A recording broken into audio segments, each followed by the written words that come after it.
Hello guys, welcome to Pakistani real reaction. तो कैसे हैं आप सब? उम्मीद है आप सब बढ़िया होंगे और मजे में होंगे। मेरा नाम है मुदस्सिर, मैं हूं बशर। सो गाइस, तुर्की अजरबैजान ने भारत से की रिक्वेस्ट ना दो आर्मेनिया को प्रलय मिसाइल भारत दे रहा है। मतलब हवा निकल गई इसकी, हवा टाइट हो गई है तुर्की और अजरबैजान की, जो पिछले कुछ दिनों पहले बहुत उछल रहे थे कश्मीर पे भी और भारत को भी धमकी चढ़ा रहे थे। बिल्कुल अब उनके हवा बस वही फिल्म वाली बात है, बस निकल गई है वो वाली बात हो गई है और धमकियां कोई काम नहीं आई और अभी मिन्नतें करने लग गए हैं, शरण में आ गए हैं कि प्लीज भारत अजरबैजान को हथियार मत दो। तो काउंटडाउन करते हैं एंड स्टार्ट। दोस्तों, इस चीज की संभावना बेहद ज्यादा है कि 11 नवंबर को भारतीय प्रधानमंत्री नरेंद्र मोदी COP29 की मीटिंग को अटेंड करने के लिए अजरबैजान की राजधानी बाकू चले जाएं और ये दौरा कई लिहाज से बेहद ज्यादा इम्पोर्टेंट हो सकता है, क्योंकि अजरबैजान वह देश है जिसके खिलाफ भारत आर्मीनिया को लगातार ताकतवर बना रहा है और भारी मात्रा में हथियारों की सप्लाई उसे कर रहा है।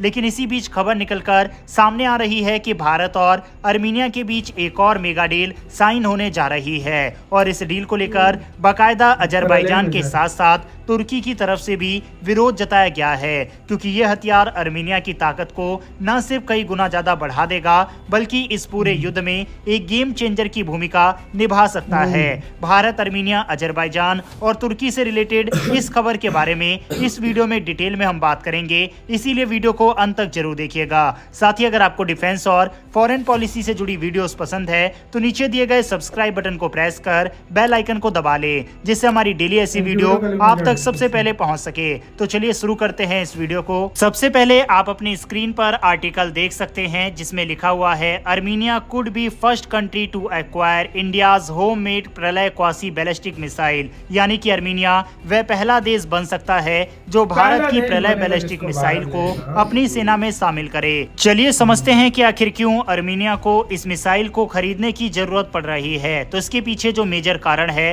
वह इजरायली लोरा मिसाइल है और मेनली इसी को काउंटर करने के लिए ये भारतीय मिसाइल आर्मीनिया भारत से खरीद रहा है। प्रलय एक क्वासी बैलिस्टिक मिसाइल है जिसे DRDO यानी रक्षा अनुसंधान और विकास संगठन ने विकसित किया है। इसकी खासियत यह है कि यह एक सरफेस टू सरफेस मिसाइल है, जिसका मतलब है कि इसे जमीन से लॉन्च किया जा सकता है और इसका लक्ष्य भी जमीन पर ही होता है। प्रलय की रेंज 150 से 500 किलोमीटर तक है और ये 500 से 1000 किलोमीटर तक का भारी पेलोड ले जाने में सक्षम है। ये मिसाइल क्वासी बैलिस्टिक मिसाइल है, जिसका मतलब है कि ये रडार से बचने के लिए कम ऊंचाई पर उड़ सकती है। ये सुविधा इसे दुश्मन के रडार प्रणाली को धोखा देने में मदद करती है। प्रलय मिसाइल रूस की इस्कंदर मिसाइल की तरह है जो अत्याधुनिक तकनीक पर आधारित है। ये मिसाइल केवल जमीन पर ही नहीं बल्कि समुद्री लक्ष्यों को भी मार गिराने में सक्षम मानी जाती है, जिससे ये दुश्मन के शिप्स और अन्य नौसैनिक संसाधनों के लिए भी बड़ा खतरा बनती है। अब बात करते हैं आर्मीनिया और भारत के बीच हो रही इस डील के बारे में। आर्मीनिया ने प्रलय मिसाइल सिस्टम को खरीदने का फैसला किया है, जिससे यह भारत का सबसे पहला ऐसा विदेशी ग्राहक बन गया जो प्रलय मिसाइल खरीदेगा। आर्मीनिया और अजरबैजान के बीच कई सालों से विवाद चल रहा है, खासकर नागर्नो काराबाग क्षेत्र को लेकर। इस क्षेत्र में हुए युद्ध के दौरान अजरबैजान ने इजराइल द्वारा सप्लाई की गई लोरा मिसाइल सिस्टम का इस्तेमाल किया था, जिसने आर्मीनिया के रक्षा तंत्र को भारी नुकसान पहुंचाया। आर्मीनिया ने अपनी रक्षा क्षमता को मजबूत करने के लिए भारत की ओर रुख किया और दोनों देशों के बीच रक्षा उपकरणों की आपूर्ति को लेकर कई समझौते हुए। भारत ने इससे पहले भी आर्मीनिया को हथियार और रक्षा उपकरणों की आपूर्ति की है, जिसमें स्वाति रडार सिस्टम और तोपें शामिल है। अब प्रलय मिसाइल सिस्टम के जरिए आर्मीनिया अपनी लंबी दूरी की मारक क्षमता को और बेहतर बना सकेगा और अजरबैजान के लोरा मिसाइल सिस्टम का प्रभावी मुकाबला कर सकेगा। ये डील न केवल आर्मीनिया के लिए महत्वपूर्ण है बल्कि भारत के लिए भी एक बड़ा मील का पत्थर साबित होती है। पिछले कुछ सालों में भारत ने अपने रक्षा उपकरणों के निर्यात को बढ़ावा देने के लिए कई कदम उठाए। मेक इन इंडिया और आत्मनिर्भर भारत अभियानों के तहत भारत ने घरेलू उत्पादन को प्राथमिकता दी और अब उसका उद्देश्य अपने हथियारों और रक्षा उपकरणों का वैश्विक निर्यात बढ़ाना है। वहीं इस डील के साथ भारत ने दिखा दिया कि वह सिर्फ अपनी रक्षा आवश्यकताओं को पूरा करने तक सीमित नहीं है, बल्कि अब वह एक मजबूत रक्षा निर्यातक भी बन चुका है। अर्मीनिया को प्रलय मिसाइल सिस्टम की आपूर्ति भारत के डिफेंस एक्सपोर्ट क्षेत्र में एक नई दिशा दिखा रही है और इससे भारत की छवि अंतर्राष्ट्रीय स्तर पर और मजबूत होगी। अब भारत और अर्मीनिया के बीच होने वाली इस संभावित डील पर तुर्की और अजरबैजान ने आपत्ति जताना शुरू कर दिया है। तुर्की और अजरबैजान एक दूसरे के करीबी सहयोगी है और तुर्की ने अजरबैजान का नागोर्नो काराबाख युद्ध में समर्थन किया था। अब जब अर्मीनिया ने भारत से प्रलय मिसाइल सिस्टम खरीदने का फैसला किया है तो ये स्पष्ट है कि क्षेत्र में तनाव और बढ़ सकता है।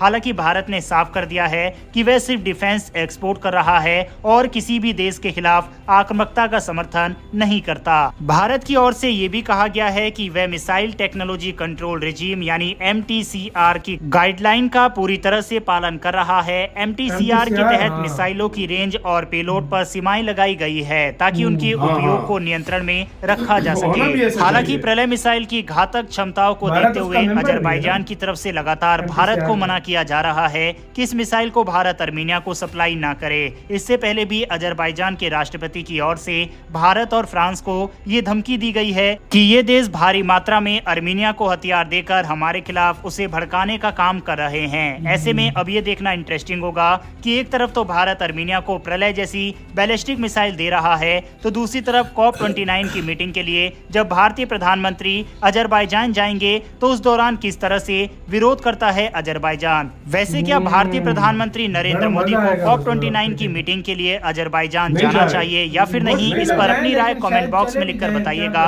फिलहाल इस वीडियो में इतना ही। इन्फॉर्मेशन और वीडियो पसंद आई हो तो यार वीडियो खत्म। क्या रही बात COP29 की, मुझे नहीं लगता कि मोदी जी मुझे नहीं लगता, लेकिन भाई शायद अगर गए ना तो उसको सही लताड़ लगा के उधर आएंगे कि भाई तू आंखें लाजमी बात है। देखो मोदी जी जाएंगे, ऐसे शंकर संघ जाएंगे और अजीत डोभाल भी शायद जाएंगे। फिर तो सही बैंड अगर ये चलेगा साथ बड़ा गरक करके आएंगे। ये तो मोदी जी के साथ जाते हैं भाई, सीधी सी बात है बात ही। और आपको पता है जब अजीत डोभाल सर और मोदी जी तो ऐसे कुछ नहीं कहते, लेकिन जब ये दोनों साथ हों तो फिर वो बहुत खतरनाक ट्राई होता है। यार मैं एक बात मतलब लोरा दिया इजराइल ने अजरबैजान को उसके भाई उसके नाम बड़ा अजीब है। मतलब लोरा मिसाइल उसने दिया उसको यार नाम भी कैसे कैसे रखते हैं। लेकिन भाई दूसरी बात, इधर से भारत दे रहा है और इधर से तुर्की और अजरबैजान की फटी पड़ी है कि और बोल रहा है भारत प्लीज ये वाला जो मिसाइल है अब उसको न दो। यार कुछ तो ऐसी इस मिसाइल में बात है जिससे तुर्की जैसा देश, चलो अजरबैजान का हम समझ सकते हैं, ठीक है सब कुछ है, लेकिन तुर्की जैसा देश जो उसके पास हर तरह की पावर है ये मानना पड़ेगा। वो भी डर रहा है। इसका मतलब ये है कि इसमें ऐसा कुछ है जो वो डर रहा है ना। बात है भाई। जिस तरीके से कम ऊंचाई पे उड़ सकता है सारा कुछ मिसाइल, वो बेड़ा गर्क कर देगा अजरबैजान का। जाहिर बात है वो इसलिए डर रहा है। लेकिन CTR के थ्रू इंडिया दे रहा है कोई रिस्ट्रिक्शन लगा करके भाई इतना इतना इस रेंज पर हमारी होगी, उससे ज्यादा आप लोगों ने नहीं करना। लेकिन सिर्फ नाम काफी है कि इंडिया से वो डर रहा है और दोनों अजरबैजान और तुर्की दोनों आपका क्या कहना है अपने कमेंट में बताना। बहुत ज्यादा ख्याल रखना।